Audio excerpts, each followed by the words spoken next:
Should be good. Alright. Bit more forward. Alright. Let's start. Imagine one day you want to watch a movie. So, you open up your streaming service, only to be met with an updated terms and conditions. Without thinking, you just accept.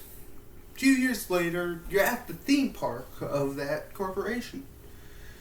And your significant other dies because of an allergic reaction that you warned them of. You take them to court for wrongful death, but they bring up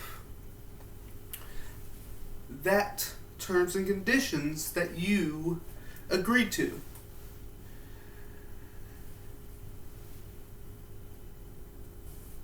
And it says you cannot sue them. This is not a story.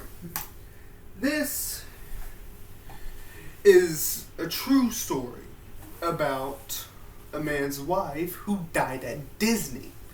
And when he tried to sue them, they brought up a Disney Plus account that he owned.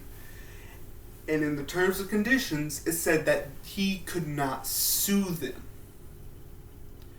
Every time you sign up to a new site or app, you are most likely met with the terms and conditions. Even this class has it in the form of the syllabus. But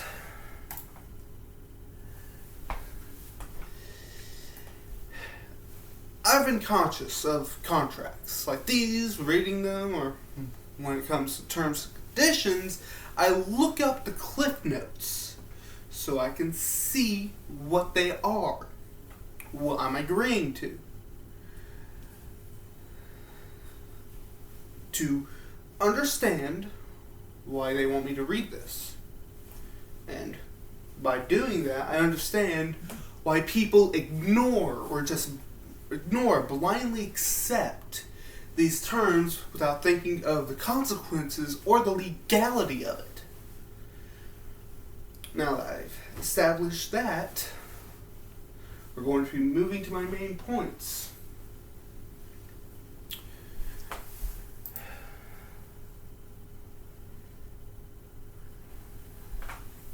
First, let's start with why people ignore them.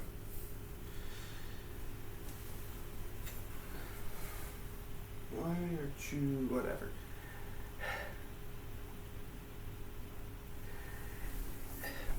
Terms and conditions are a large part of modern digital life. In 2027, a study was done that showed that 91% of consumers just skipped reading them, ignored them completely, because they wanted to either interact with whatever they wanted to, like watch a movie quicker, or because they were too long to read. I bet you've even done this before. This statistic shows to go how bad this is. Now, we need to look at how the companies make it purposely confusing to read and understand these terms people agree to blindly. Companies complicate their terms and conditions.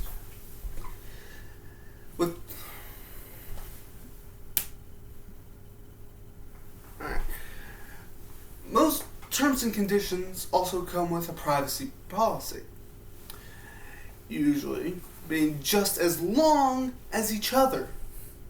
That can take up to an hour, at least half an hour, like Spotify's 10,000 plus word document for their contracts. And the average person would have to read 3 days straight for all the contracts and terms and conditions that they apply to in a single year. And it gets worse when most of the word count is meaningless, when a whole page can be condensed to whatever you post here can be used by us for any purpose. And that, no, that's a bit too far. And all this accumulates into one big messy package that can be hard alone to read for a lawyer. After getting done with the asinine legal jargon and you accept, you still have to deal with the consequences. After agreeing everything, it could be fine. It could be easy. Nothing could happen. But in small, slim chance that something does happen, you don't know what the consequences would be because you didn't read the terms. As we recall in the opening of my speech with the Disney case, if you want to sue a company for something they did, they could use the terms and conditions against you in court, drawing out the process. In 2020, they did another study where people agreed to memos with asinine things like the firstborn's name or a personal FBI agent at your table at Christmas for the next 10 years.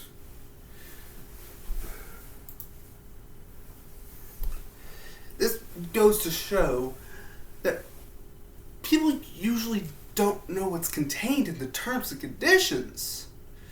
But this uninformed aspect of the terms calls into my last point of legality.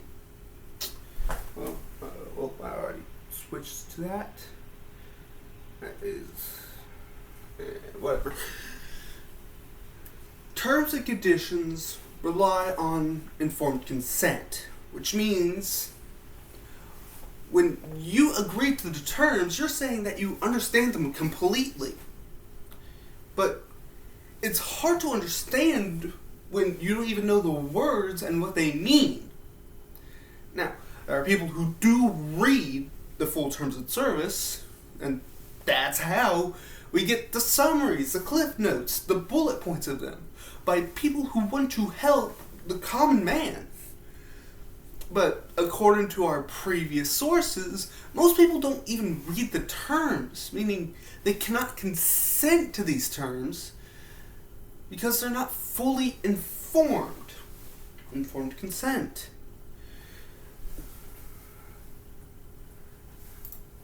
No. Oops. That's it. But the people helping post those summaries are about a sliver of the people who read them.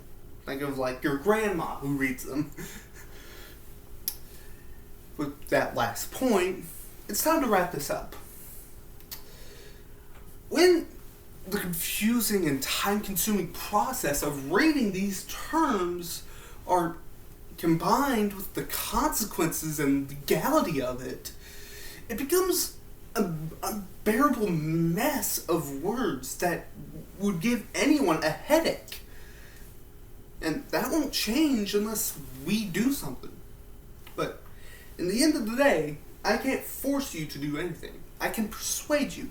I implore you to actually at least look up the terms of what you are doing. So you don't know. So you do know what you are getting into before agreeing to some random site. But anyways, as people say, the devil is in the details. That sucked ass, but I am